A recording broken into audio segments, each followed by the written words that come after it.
Welcome to my podcast. And today we're having a special guest, Jeff Bannon, Tom Ferry coach and marketing guru, especially in the field of video marketing.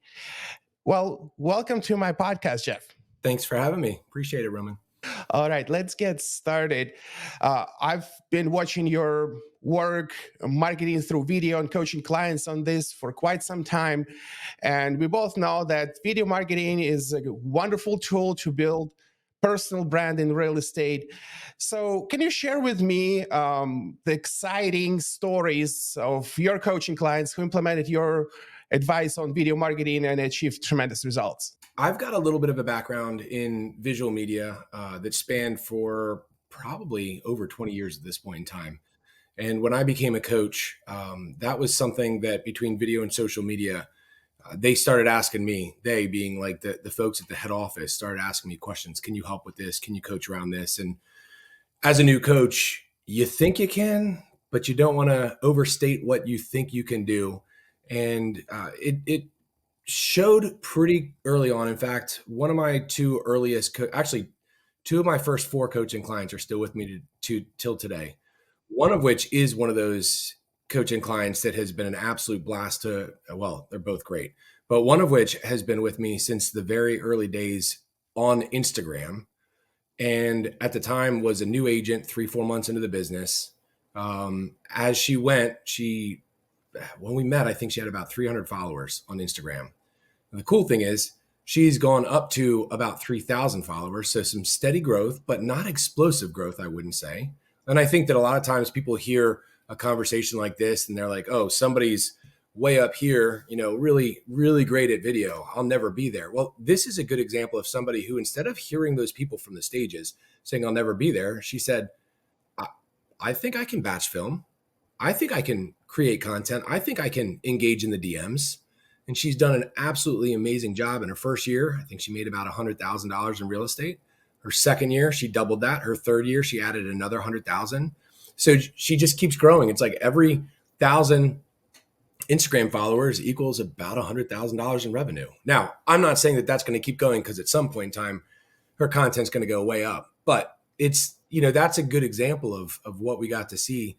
Just decided to make the commitment, put in the work, do it relentlessly over a long period of time, and stay actively involved in the DMs, which I think is a huge piece of the puzzle, at least on that platform. You're taking us from the very beginning when you start taking the coaching client on board and you start implementing these video strategies.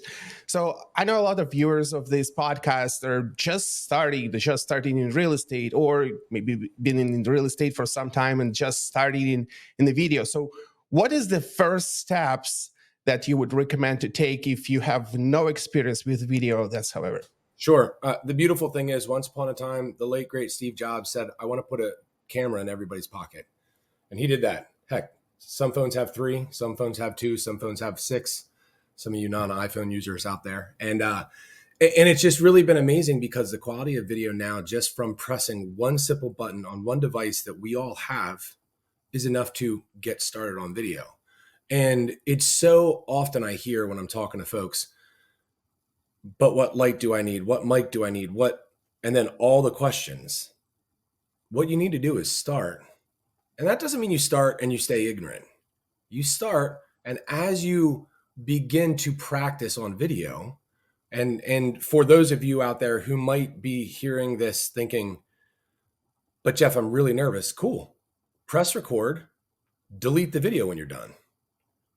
The simple act of pressing record, even if it never gets shared anywhere, can really, really help. And I've had coaching clients who I've worked with where I said, hey, we're going to do 30 videos in 30 days, which some of you may have heard that whole strategy, post 30 videos in 30 days. I'm not even talking about that. They would just record 30 videos in 30 days. And once a week, they had to pick one. They'd send that one to me and maybe 1 or 2 peers. The cool part about that is, at that point in time, then they get some positive feedback most of the time, mostly encouragement, which I think is big. And we'll probably talk about encouragement here in a little bit. But they start to realize, oh, I can do this. And then a lot of the learning that happens along the way is natural learning because you're in the weeds doing the thing. And I like the idea of just at least recording, practicing on camera. But there is another way of creating videos without any editing, which is recording live videos like we're recording right now. So have you experienced implementing live versus pre-recorded and edited, and what's the outcome from each? It's a great question. I think any app, and we're about to get in the weeds a little bit, but any app has ebbed and flowed on how important live videos was. A handful of years ago, when Facebook introduced Facebook Live, the people who were not afraid to get on Facebook Live had, again, a positive trajectory with their energy from the app and the algorithm. Same thing when Instagram decided to say, hey, you can now do Instagram Live. At that moment, there was some really positive energy that happened there. Doesn't mean that it doesn't still exist, and it doesn't mean that it's not still a good thing, because I've got some folks who are going back to live, but again, it ebbs and flows. Again, if you're willing to do it, I think it can be a great way to get some reps in, to have some conversations from you to a screen, which ultimately ends up going to some folks who are hopefully paying a little bit of attention. But as far as the editing goes, that's a mixed bag too. Some folks, it's a simple edit and they do it on their own, on their iPhone. Some people will ship it off to an editor. I think most folks, unless you really just know you don't have the time or capacity for it or the willingness to learn, I think should dabble with the touch of editing just to learn. And most agents probably should not long-term edit their own stuff. So eventually you'll end up getting somebody to do that for you. But I like them both. And I think it just really comes down to what is the right fit and feel for you and what you're trying to accomplish as an agent, as a human. Make total sense, Jeff. And of course, we can outsource filming, we can outsource editing. What we cannot outsource is actual content. So ourselves and the topic that we discussing on camera. So give us some content ideas. Would that be property tours? Would it be talking head videos? And how you would put it into a strategy? Sure. My strategies are very, very boutique and unique to each of the folks who I work with, which is one of the things that really gives me life and energy. So if you were a coaching client asking me, Jeff, what should my strategy be? Before I ever give you an answer, I'm going to ask you a series of questions. I'm going to stay curious because I want to get to know you, because the better I get to know you and the more I know about you, the better I'm going to be able to help customize and share best practices for you individually. If I were to stand in front of a room and talk to 100 people and I needed to give them some sort of strategy, I would say it starts with starting. And in that, if you've never done it before, I would probably not go crazy unless you're the kind of person who's like, if I start, I'm going to go every single day. Cool, go for it if that's you. But that's probably only like 5% or less. So if you're a little more average than that, I would say 2 or 3 videos per week as a minimum, without fail, no matter what. I would pick one platform. I'm going to talk about Instagram for now, but pick whatever platform you want. But if it's a short form style content platform, I would do 3 videos at minimum every single week. I would also do 3 to 5 stories every single day. If you're like, that sounds like a lot, cool, do 2 or 3 stories every day. They don't all have to be video, but I think that your face and voice should be in some of your stories on the platforms that allow for that. And as far as content strategy goes, like what content should I post? Yeah, I think that can range. I've seen some folks who property tours is exactly how they win. There are some bigger names that if you have been paying attention, you're probably going to see, not that I coach, and they do property tours and they're really, really good. I've got a guy right now who's really starting to get some crazy traction on TikTok. He's getting 100,000+ views on a super consistent basis because of his property tours. And the part that I think is so unique for that is it's very much his personality and his energy that I think are drawing the views. Okay, so property tours can be a great one. I think talking heads can be good, but I don't know too many people, not saying that nobody, but I don't know too many people who have just won solely with talking head videos. I think that if you are going to win with talking head videos, you got to have a personality. You got to have a real interesting energy about how you bring the content to the platform. But I think that talking head videos can be a good mixture. I've got an agent right now who's mixing in 3 different pillars. And one of them, she's a young mom of a couple of young daughters. She has a care for her local community. She's been there a long time. She knows it well. And so she talks about that, and we'll get into that in just a second. And then a touch of real estate, because if she doesn't let the world know that she's a real estate professional, then she's not going to have people reach out saying, hey, can you help me? And she does. She gets a lot of people in the DM saying, hey, can you help me buy a house? Can you help me sell a house? But that middle category, the one about local to her market, it really has caused her to show that she knows what's going on, and some of her most shared content. When I say most shared content, she just hit the 10,000 follower mark. So it's not like she's got tens of thousands of followers. I know to some people listening, they may say, I'm nowhere close to 10,000. But long before she got to 10,000, she was getting tens or 20 or hundreds of shares. Recently, some of her local, here's what's going in this spot. Like, she's kind of the break the news for local new restaurant, new Chick-fil-A, some of these different things. Those videos are getting literally thousands of views. Or I'm sorry, thousands of shares and tens or hundreds of thousands of views. And because of that, she's getting new followers. And then those new followers see her real estate content and that she's relatable because she's a mom. And they pay attention, they follow along, and then they start to DM her when they have real estate needs. Well, great story. Wonderful. So, can you take us a little deeper in this particular growth, in this particular story?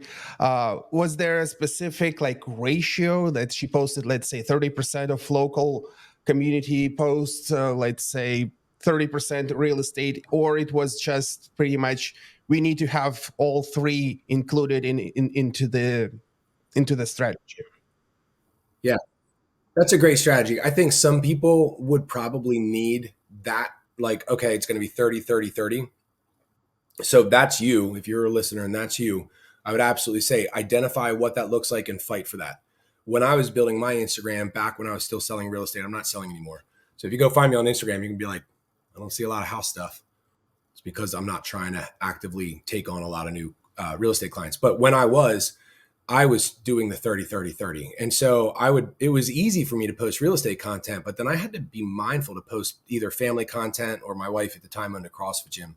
So I would post like fitness, family, and real estate. Those were my three buckets. In her particular instance, one of the things that we identified is she wants to be the number one go-to breaking news outlet from her own personal Instagram. And so there might only be 5 new restaurants that go to her downtown in the entire year.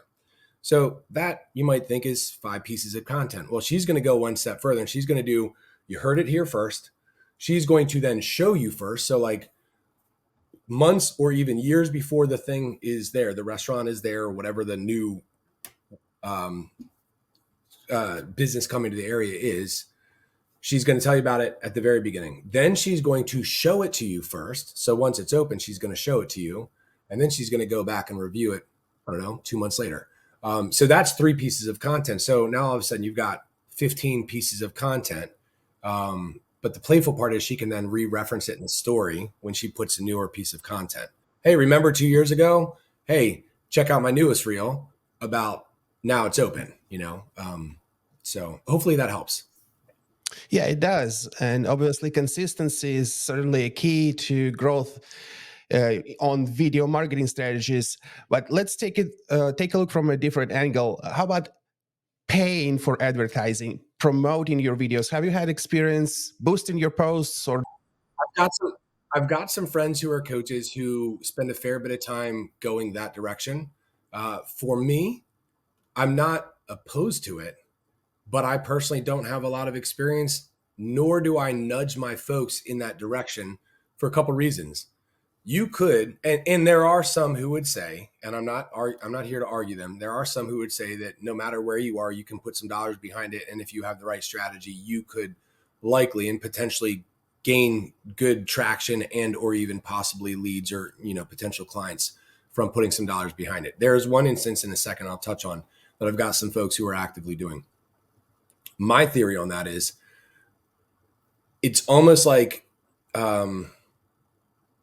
if you've ever worked out and you go to the gym for the first time and you go there and you're like, I'm going to take pre-workout, I'm going to take creatine, and I'm going to do all these crazy supplements to get me big and strong. I'm like, go to the gym for 3 months first. Like, go find your flow. And I feel kind of the same way. Before you go and put a bunch of money behind your Facebook, Instagram, YouTube, I would say go build your platform, go build your presence, go build your muscle around the video or whatever style content you're going to create before you go and push dollars behind it. Now, The one area that I do think can be beneficial, and I've got a couple folks who have started a second YouTube channel specifically to put dollars behind home tours, because they're growing their organic YouTube channel on one side. And then they have built another YouTube channel that they specifically want to put dollars behind so that they can get to 10,000 views on every home tour. So then they can put that in their package when they go on a listing presentation. They can walk in and say, hey, we guarantee that we're going to get you 10,000 views on YouTube. You do that with dollars, unless you get to the point where you're like Brad and you're getting 10,000 views just because people have come to pay attention to your content. So right, yeah, starting teaching the algorithm first, so algorithm will know where to push your content. Probably better idea rather than just pay to play, put the video on and hope that the right person will see it. Well, Jeff, let's go a little higher end. I've been creating videos for years, and I want to ask you what kind of gear you're using, because I shoot everything myself. I don't hire professional videographer, which probably going to be a good idea for a lot of folks, but I do it myself. But I want to ask you what gear you're using. Take us a little bit technical side. I'm happy to do that. I'm happy to do that. But before I do that, I'm going to say two things. One, you found your flow and you're in your flow and you're doing it consistently. And because of that, that's cool. And you've also figured out, like, when we assess, like, what should I be doing? I think we should always be looking at what's my highest and best use of time. Do I really enjoy it? Does it help me make money? Could somebody else do it better? I've got another friend who's a coach, really, really good on video, both good on video and good with editing. He loves to edit. And we were talking about a year ago, and he was like, I need to put out more content. I said, you need to hire the editing off your plate. And he said, but I love to edit. I said, sure, but you are not able, you don't have enough time to do enough edits to put out enough content based on what you say your goals are. So what we ended up like kind of putting our heads together on was, he's going to take one piece of content per week that was going to be like a hobby edit because he enjoys it. And then he's going to hire somebody for everything else. So awesome if you have the capacity, and I'm not just talking to you, Roman, I'm talking to anybody who's listening. Awesome if you have that kind of capacity. But I also wonder, in fact, that gal who I was referring to, who does a lot of the local stuff, she or one of her friends films on the iPhone and the content is awesome.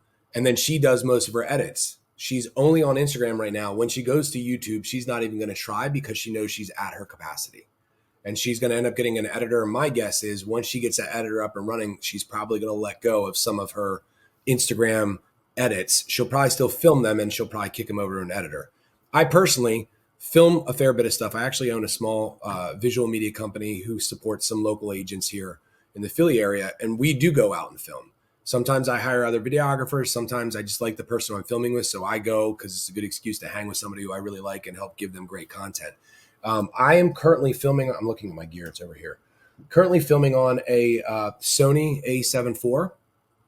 And recently I bought the iPhone 15 Pro Max to put that on a gimbal for my vertical videos. And we're actually doing some pro work with the iPhone 15 Max because it's so dang good.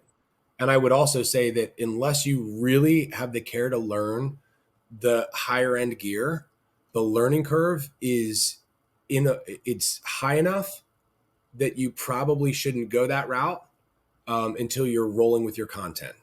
And so what I would suggest everybody do is get a good microphone. DJI just released their second version. I still got their first version of the wireless mics. You can just clip it right on. You can plug it right into the bottom of your phone or whatever camera you're working with. I think audio quality matters a lot. I think lighting matters a lot. Like I've got a light right here that if I turn this, it changes everything. So I think lighting matters a lot. And then the lenses matter, but that takes a little bit of homework depending on what exactly it is that you're trying to do. But so I'm a Sony guy, and I'm a Ronin gimbal guy, and DJI drone guy. So, well, same here. You're pretty much. I'm just one step lower. I'm recording this on Sony A3. nice. But to be honest, the stuff that I post on Instagram, recorded on my iPhone and on Sony, gets exactly the same results. It's not necessarily about the gear. It's more about the content. It's what you say. My content on my Instagram is probably 80 plus or 90 plus percent iPhone created. So yeah, we pull out the big. There are reasons to have the high quality camera every once in a while, but the iPhone has gone such a long way, and the ease of learning how to use it is a lot easier, in my opinion. Sure thing. It kind of removes all the obstacles of, oh, I don't know how to do it. I mean, everyone can press the button and record. And at the end of the day, if you get the same result with professional camera and with iPhone, then why would you even spend extra time? Makes sense. And I'd go one step further. Even if you only get 90% of the quality, like I referenced Brad already, but if I can, and I've heard people. So he and I have been friends for a long time, and I've heard a lot of people say, "Oh, I want to be like Brad." Like, do you have a clue? Do you have a clue how much time that guy has spent? And at this point in time, how much money he's spent on videographers and gear and that sort of thing. And when people really start to like peek under the hood, if they get a chance to like understand how much effort and energy he's put into it, I've gotten to the point where I'm like, if I can be 80 to 90% as good as Brad, I'm going to be 100% better than everybody else in Philly. And if I can do all that now on an iPhone, which you got to have a really good editor if you're going to be even 80% as good as Brad with an iPhone, but like you're going to accomplish what you're here to accomplish unless you want to become like a filmer. If your goal is to sell more real estate or to open up new opportunities, iPhone is all you need with some good audio, and probably a gimbal. Yes, exactly. And Brad's doing beautiful, beautiful videos, but he's the only one, and there's millions and millions of agents that our viewers can compete with, and just with basic content and the basic content strategies that we just discussed that is tolerated to every particular agent, it is possible to win the game. Yeah, I've got an agent who I just started working with in Colorado. It was cool. It was literally our first coaching call, and we crack. She's got a little bit of a presence on Instagram. About 1,000, maybe a little over 1,000 Instagram followers. Has never done YouTube, and so we're exploring. Like, she's super solid, super consistent selling agent. But she's like, Jeff, last 3 years I've kind of hit my head against a glass ceiling. I think I want to add another lead pillar. I said, where do you want to go? And she's like, I'm thinking YouTube. So I go in to her market in YouTube. There are no female realtors who are putting out any sort of meaningful, regular content in her market on YouTube. Wide open door. Wide open door. And here's a cool thing. She also wasn't doing home tours. She just started doing home tours. She's like 2 or 3 home tours in. The first one was really good. And it's only going to get better.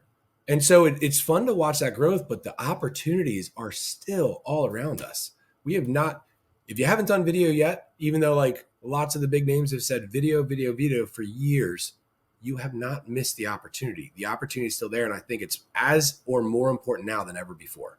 Well, that's exactly true. That is wonderful to talking to you today, Jeff. And as I'm wrapping up this conversation, maybe you have like a final message to the viewers, for those who considering starting, or for those who's been already killing it in real estate video strategies. What do you have to say to them? Yeah, cool. I've got a couple things, maybe 3.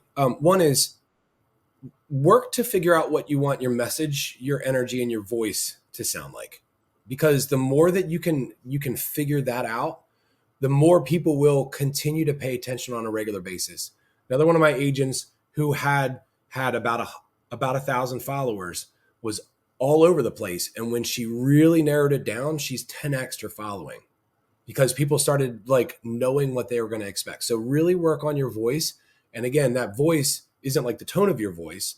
It's what do you want them to experience when they come to see your content? Do you want it to be positive? Do you want it to be encouraging? Do you want it to be entertaining? Do you want it to be educational?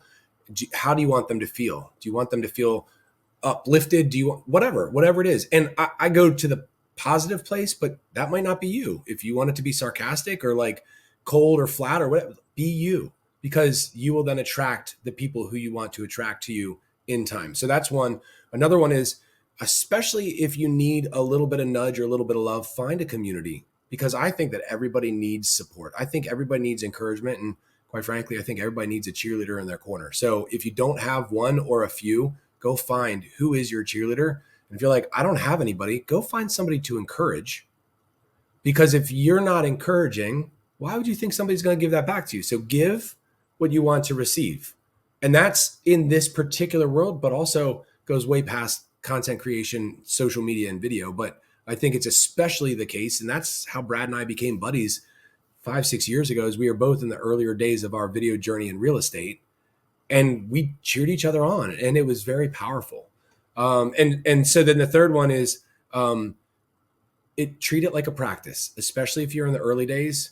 It's so easy to look at the people who are winning already or the people who are polished already and to then compare ourselves. And because of that comparison, go into freeze mode. Instead, treat it like a practice every day. Tackle the goal that you have in front of you.